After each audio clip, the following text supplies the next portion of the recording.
So long as men can breathe or eyes can see, so long lives this and this gives life to thee. I cherish these lines daily. They were my go-to refrain of all my exam essays from 9th grade to 12th. I would just dexterously weave them into the fabric of whatever topic came up. Now finally I know their origin and what they actually mean. The lines are from Sonnet 18, famously titled Shall I Compare Thee to a Summer's Day, crafted by the most esteemed English poet and playwright, William Shakespeare.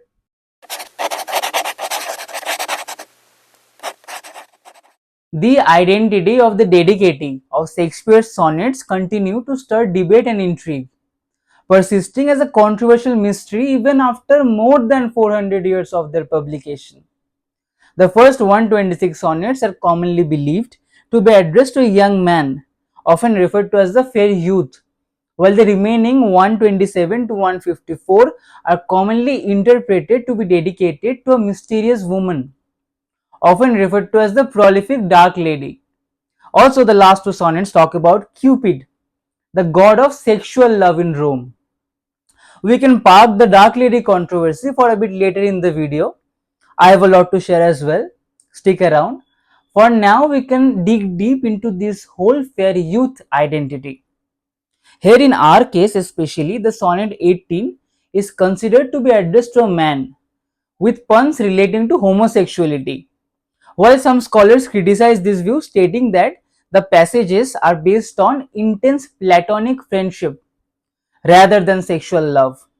But do you know the movie Anonymous claims that the real author of the plays as well as the sonnets, the man who adopted the pseudonym Shakespeare, primarily from his family's crest, which shows the lion shaking a spear, is Edward de Vere, the 17th Earl of Oxford, a troubled, tormented, and often thoroughly unpleasant nobleman who played an active and central role in the court of Queen Elizabeth I. In the movie, the sonnets are depicted as being dedicated to Henry Wriothesley, the Earl of Southampton, portrayed as the illegitimate son of Edward de Vere and Queen Elizabeth I. Sorry for the slight wardrobe inconsistency. Anyways, so today we are delving into the shadows, unveiling controversies, studying up debates, and unraveling the mysteries behind the eerie success of the enigmatic literary maestro William Shakespeare. Mainly, we'll explore the darker side of his legacy. Don't forget to hit that like button. It's a humble reminder of the efforts I'm putting in to make this channel as timeless and relevant as Shakespeare has been for the last 400 years. The anti-Stratfordians, the collective term for the defenders of the various alternative authorship theories, believe that Shakespeare was a front to shield the identity of the real author of the plays, who for some reason, usually state security, social rank, or gender, did not want or could not accept the public credit, and thereby the title Shakespeare is a pseudonym for the real author of the plays. According to these anti-Stratfordians, there are at least 4 reasons for Shakespeare not authoring the works attributed to him. 1. The Shakespearean writing style differs in terms of the divergent vocabulary use and sentence structures, and consequently the co-presence of the unrelating sentences serves as the indicators of different or multiple authors, like Francis Bacon, Christopher Marlowe, John Fletcher, Thomas Kidd, William Stanley, Edward de Vere, Earl of Oxford, Roger Manners, and Mary Sidney Herbert. 2. If Shakespeare had written all the plays, the poems, the sonnets traditionally attributed to him, he would never have had the time to keep his career as a businessman or a landowner. 3. A documentary record fails to show that Shakespeare attended a grammar school or received education or knowledge in classical literature and the rhetorics as well, except from the Holinshed Chronicles. But it is evident that the real author was someone capable of high literary style, not someone of modern or lacked education. Fourth, again, a documentary record in the late 16th or the early 17th century fails to show Shakespeare as a playwright or a poet. Rather, it shows his career as a businessman or a real estate landowner, or you can say a landlord basically. And thereby, there is no explicit evidence in Shakespeare's life connecting him to any of the plays, the poems, the sonnets which are attributed to him. Seen from the eyes of the Stratfordians, the claim that Shakespeare was not the author of the plays or some specific works is incorrect, or you can say literally far-fetched. They also have their own theories, their own reasons to believe that Shakespeare's hand in the works attributed to him is beyond a reasonable doubt. The historical record states that Shakespeare authored 38 plays, 154 sonnets, and 5 poems. These works bear Shakespeare's name, which had the explicit evidence or the historical record from his own time. Much of this evidence comes either from the title pages of the plays or the poems published in his lifetime, or references in works by other writers like Francis Mears, who in 1598 named Shakespeare as the author of 12 plays, and John Weaver, who wrote a poem addressed to Shakespeare, or from manuscript sources such as references in accounts of court performances. Many entries in the Stationer's Register, a volume in which publishers and printers were required to register the works they intended to publish. A note about Hamlet by the writer Gabriel Harvey, and William Drummond's notes of his private conversations with Ben Jonson. Also, there are no documents explicitly suggesting that someone else wrote Shakespeare's works. The only evidence in this question is that the Shakespeare who wrote the plays was a man of Stratford upon Avon, as provided by the monument in Holy Trinity Church, which compares the man of Stratford with great figures of antiquity, by Ben Jonson's verses in the first folio, which call him the sweet swan of Avon, and also in the folio by verses by Leonard Digges, which refers to his Stratford monument. In conclusion, as things stand, evidence from both sides may be related to their claims but still be insufficient to prove them. And thereby, today we are diving into some spooky speculation. Who was the real Shakespeare? We are checking out his contenders, his fellow playwrights, politicians, and even some badass women from history. Could it be that the mastermind behind the finest works of English literature was as fictional as his characters? Let's see.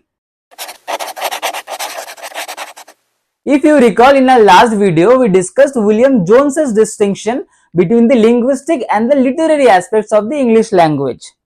Linguistics is the scientific study of a language, and its focus is the systematic investigation of the different properties of a particular language. The diachronic unit examines a language through different periods in history to see the shift of the language over time. Our aim here is to identify and resolve the Shakespeare authorship problem by gathering more empirical evidence, this time with a mathematical methodology, the cluster analysis, starting with the contribution of Wincenty Lutosławski. Lutosławski was a Polish philosopher, author, and a member of the Polish National League. The basics of the stylometry were established by him in Principles de Stylometry. Lutosławski used this method to develop a chronology of Plato's dialogues. Authors may use adversarial stylometry to resist this identification by eliminating the stylistic characteristics without changing the meaningful content of their conversations. Consequently, it may be used to unmask pseudonyms or the anonymous authors, or to reveal information about an author short of full identification. The history of stylometry goes back to the work of Jewish scholars in antiquity, who attributed the Torah to Moses. Based on the analysis, the history of stylometry goes back to the work of Jewish scholars in antiquity, who attributed the Torah to Moses. Based on the analysis of the style and the structure of the verses in Torah and the subsequent books of the Old Testament.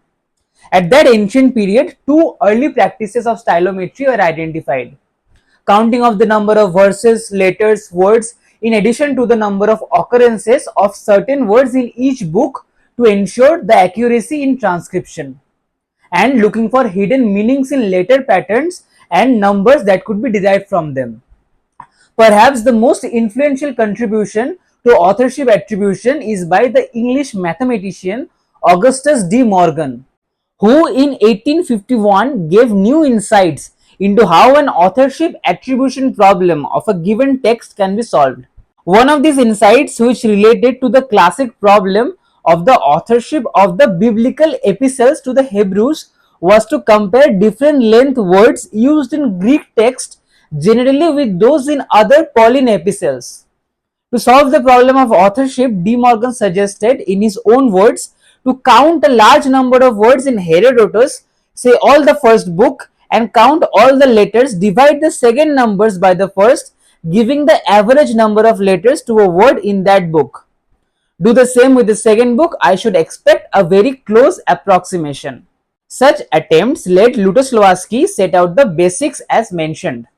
In 1787, the Shakespearean scholar Edmund Malone argued that the three parts of Henry VI were not really written by Shakespeare, to whom they were traditionally attributed. However, the stylometric interest in this debate probably began in 1901, when Thomas Corwin Mendenhall, on the basis of his quantitative analysis of writing style, examined the word length frequency distribution for all the works written by Shakespeare and Bacon and compared the results. The results showed that each author had very different word length frequency distribution, concluding that Bacon was not likely to have written Shakespeare's works. He also measured the word length frequency distribution of Christopher Marlowe and compared it to that of Shakespeare's. The results found that Marlowe's word length frequency distribution was in a close agreement with that of Shakespeare, suggesting that Marlowe as an alleged co-author of the Shakespeare's plays.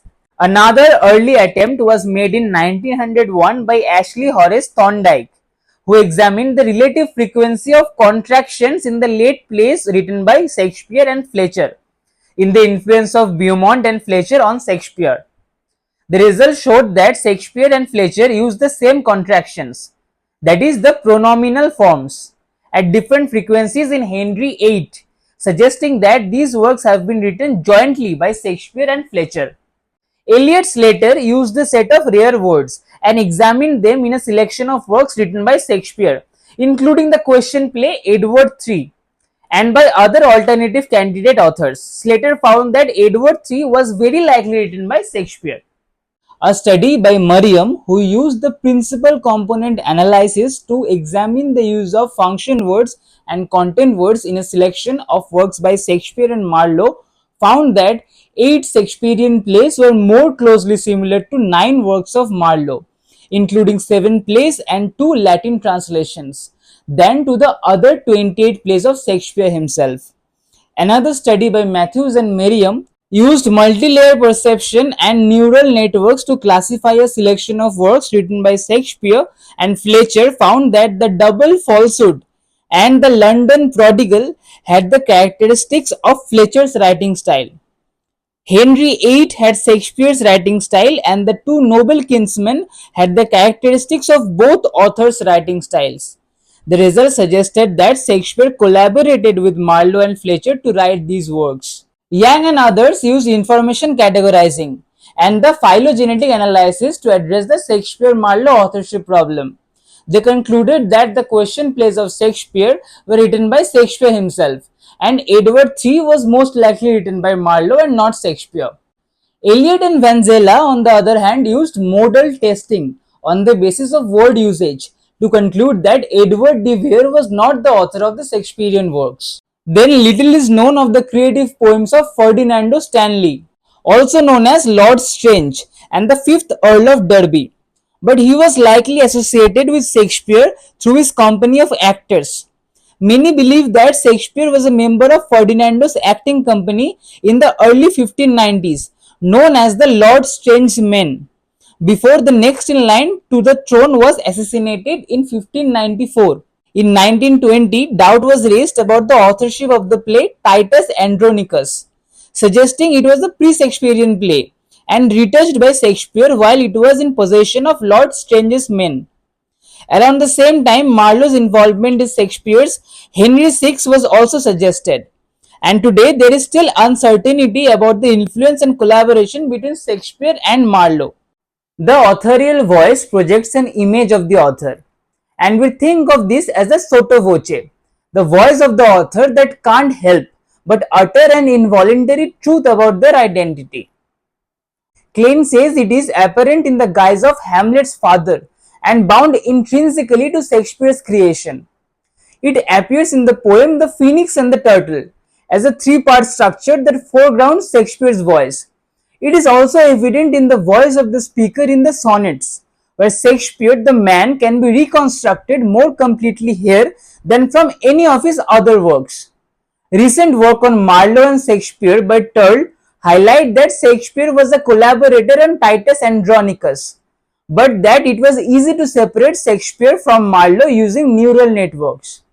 Craig and Kinney suggest that there is doubt about the authorship of Henry VI and that parts 1 and 2 are Marlowe's and not Shakespeare's. But Zhao and Zobel suggest that Marlowe did not write the works of Shakespeare at all. In a New York Times article, Shakespeare's biographer Stephen Greenblatt writes the work is so astonishing, so luminous that it seems to have come from a god and not a mortal, let alone a mortal of provincial origin or modest education. But didn't Shakespeare have to be a man? In a room of one's own, Virginia Woolf writes, it would have been impossible, completely and entirely, for any woman to have written the plays of Shakespeare in the age of Shakespeare. It is unthinkable that any woman in Shakespeare's day should have had Shakespeare's genius. For genius like Shakespeare's is not born among laboring, uneducated and servile people. So here's where we get into Mary Sidney Herbert and uncover how her radical femininity composed Shakespeare. She was the most educated woman in England, comparable only to Queen Elizabeth. She was fluent in Italian, French, Latin and probably Greek, played lute and the virginals, sang, and had all the refinements of an aristocratic woman, such as falconry, hunting, medical training, and court life. She also had an alchemy laboratory and was closely associated with the prolific magicians of the day, like John Dee and Giordano Bruno. Her life parallels with the love story of the sonnets, as she had a long-term affair with a younger man who for a time thought was having an affair with a dark-eyed or a dark-haired lady. She died in her London home after 2 months of the publication of the first folio. This portrait, engraved by Simon Pass in 1618, 3 years before Mary Sidney died, shows her lace collar and wrist ruffs that are bordered by swans, and swan wings hold up the frame. It is topped with a laurel wreath, symbol of a poet, is bordered by quill pens in inkwells, and she holds one of her books in her hand, Psalms of David.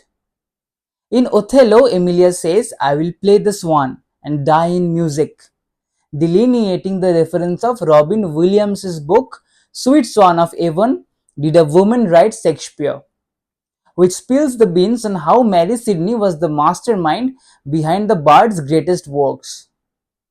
Little is documented about William Shakespeare the person, except for his christening at Stratford-on-Avon on 26 April 1564 and his marriage to Anne Hathaway in November 1581, whom he had 3 children with.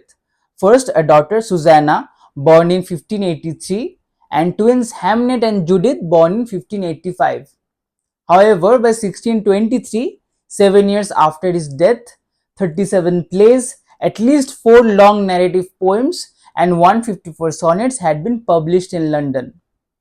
Gradually and eventually, William Shakespeare began to be identified as the author of these plays, and over the next 200 years, this solidified into a tradition. Mark Twain, George Bernard Shaw, Samuel Taylor Coleridge, Sigmund Freud, Ralph Waldo Emerson, Charles Dickens, Herbert Spencer, Cardinal Newman, Frederick Schlegel, James Russell Lowell, George Sainsbury. One could go on and on, listing names of those whom the world has regarded as anything but subnormal mentally. The great German critic Schlegel said, I consider everything that has been told about Shakespeare personally to be a mere fable, a blind, extravagant error. Coleridge asked, are we to have miracles in sport? Does God choose idiots by whom to convey divine truths to man? Emerson said he was utterly unable to marry the man life to his works. Mark Twain wrote a whole study in refutation of the Stratford theory. It is called Is Shakespeare Dead? A work that the academic defenders have seen fit to pass over slightingly. Now, before I dive into the literary recommendations that are directly relevant to the topic, let us discuss some famous circles Shakespeare was closely associated with. First, the Globe Theatre, a theatre in London associated with William Shakespeare. It was built in 1599 at Southwark, close to the south bank of the Thames, by Shakespeare's playing company, the Lord Chamberlain's Men. It was destroyed by fire on 29 June 1613. A second Globe Theatre was built on the same site by June 1614 and stayed open until the London theatre closures of 1642. As well as plays by Shakespeare, early works by Ben Jonson, Thomas Dekker, and John Fletcher were performed here. A modern reconstruction of the Globe named Shakespeare's Globe opened in 1997, approximately 750 feet from the site of the original theatre. Shakespeare calls his theatre a Udeno, and like his famous old historic playhouse, our theatre is a 360-degree auditorium. With no roof over the yard, our theatre is open air as well. And the audiences who travel to attend plays and tours are told to dress for the weather. Shakespeare's Globe has now outlasted the original Globe after the original Globe was famously burned down in fire caused by a cannon effect in a production of Henry VIII, never one of Shakespeare's best plays. Apart from casting non-disabled actors as Richard III, the theatre was at issue as the plaster on the walls was made of a mixture including goat hair. And the bricks that hold the theatre up were copies of an actual Tudor brick. Shakespeare's theatre holds 1500 people, almost half the number of the original Globe. Also, before he became an Oscar-winning superstar, Mark Rylance was the Globe's first artistic director, running the shop from 1995 to 2005. He started in its inaugural production, Henry V. Like I mentioned, Lord Chamberlain's Men was a company of actors, or a playing company, for which William Shakespeare wrote during most of his career. Richard Burbage placed most of the lead roles, including Hamlet, Othello, King Lear, and Macbeth. It was founded during the reign of Elizabeth I of England in 1594 under the patronage of Henry Carey, 1st Baron Hunt's son, then the Lord Chamberlain, who was in charge of court entertainments. The company became the King's Men in 1603 when King James ascended the throne and became the company's patron. The company held exclusive rights to perform Shakespearean plays. Now, finally it is time for me to introduce you to some literary pieces I have chosen. This will be interesting and I hope you have already hit that like button. Anyways, the first book is Nothing Like the Sun by Anthony Burgess. It is a biography of William Shakespeare by Anthony Burgess published in 1964. It tells the story of William Shakespeare with a mix of fact and fiction, the latter including an affair with a black prostitute named Fatima, drifting away from Anne Hathaway, who was 8 years elder to Shakespeare. The title is extracted from the pioneering lines of Sonnet 130, My mistress's eyes are nothing like the sun, in which Shakespeare portrays his admiration for a dark-haired woman. The novel has a frame story, in which a professor of a Malaysian college named Mr. Burgess is delivering his final lecture on the life of Shakespeare, which begins with him reading Sonnet 147, in which Shakespeare describes his love for his mistress as a fever. Mr. Burgess proposes that this is proof of Shakespeare contracting syphilis and that dark lady's name is spelled in acrostic in the poem, the letters FTMH being a Latinization of the Arabic name Fatima, meaning destiny. Burgess recounted in his foreword, added to the later editions of the book, that he accelerated his entire process of writing so that the publication would coincide with the quarter centenary of Shakespeare's birth on 23rd April 1964. Then Rosencrantz and Guildenstern are dead. It is an absurdist existential tragicomedy by Tom Stoppard, first staged in the Edinburgh Festival Fringe in 1966. The play expands on the exploits of two minor characters from Shakespeare's Hamlet, the courtiers Rosencrantz and Guildenstern, and the main setting is Denmark. Comparisons have also been made with Samuel Beckett's Waiting for Godot, for the presence of two central characters who appear to be two halves of a singular character. The title is directly borrowed from the closing scene of Shakespeare's Hamlet.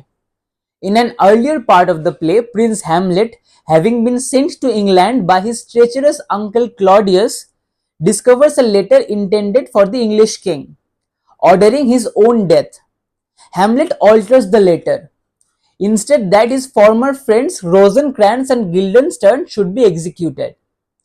He then returns to Denmark, where by the play's end, multiple characters including Hamlet himself, Ophelia, Polonius, King Claudius, and Queen Gertrude meet their demise. In Hamlet's final act, an envoy from England arrives and bluntly states Rosencrantz and Guildenstern are dead. Hamlet Act 5, Scene 2, line 411. Adding them to the list of casualties, alongside those stabbed, poisoned, or drowned. By the play's conclusion, Horatio remains as the sole surviving major character. The title of the play also alludes to an earlier satirical work by W.S. Gilbert, exploring similar themes of fate and their demise through their minor characters of Rosencrantz and Guildenstern. James Sapphiro, the author of the hugely successful 1599 book A Year in the Life of William Shakespeare, which Jonathan Bate described as genuinely original. In the first section, Sapphiro makes it clear that most of the troubles come from the lack of biographical information about Shakespeare. We can assume that he was educated at Stratford. But how can we square, the people began to ask, a few years at the local grammar school with the depth of cultural analysis and intelligence displayed in the plays? It was the feeling that they must be a product of a sophisticated, full-blown intellectual, which in the middle of the 19th century led Delia Bacon to propose that they were in fact written by her namesake Frances. William Lewis Rushton in 1858 published his Shakespeare a Lawyer, and John Lord Campbell published his Shakespeare's Legal Acquirements in 1859. In the chapter called Bad Law in Shakespeare, it is given that he was never a student at the Inns of Court, as Arthur Underhill states that the inns were very exclusive in those days, admitting only the gentlemen of blood. Next, as I mentioned earlier, I will discuss Virginia Woolf's prolific essay, A Room of One's Own, first published in September 1929, primarily for the character of Judith Shakespeare. Helen Sixtus expanded the search for the theory of the female poetic to study the lost women writers or the tradition behind their history.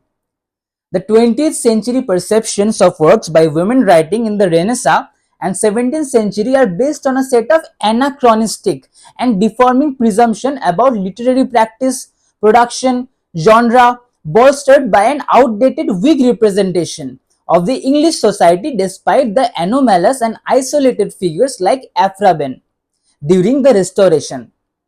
Germaine Greer's 1988 Kissing the Rod's primary audience were the fireplace where most of the poetry written by the lovely women in 17th century probably ended. In A Room of One's Own, Woolf created the character of Judith Shakespeare to represent the experience of a talented female in early modern English society. In seeking to answer the question of why there had been no female Shakespeare, she became frustrated by the historical blank representing the life of an average woman of the period. Then there are the essays collected in Paul Edmondson and Stanley Wells' Shakespeare Beyond Doubt, exploring the issues surrounding the debate in the light of biographical, textual, and bibliographical evidence to bring fresh perspectives on an intriguing cultural phenomenon. There are actually tons of books questioning Shakespeare's fame and impact, all under the umbrella of bardolatry. There are even books introducing 1500 plus new words and phrases the bard gave us, like bandit and tongue-tied. However, these were just a few of the intriguing controversies that continue to capture attention even 4 centuries after Shakespeare's death. Undoubtedly, more will emerge in the years to come.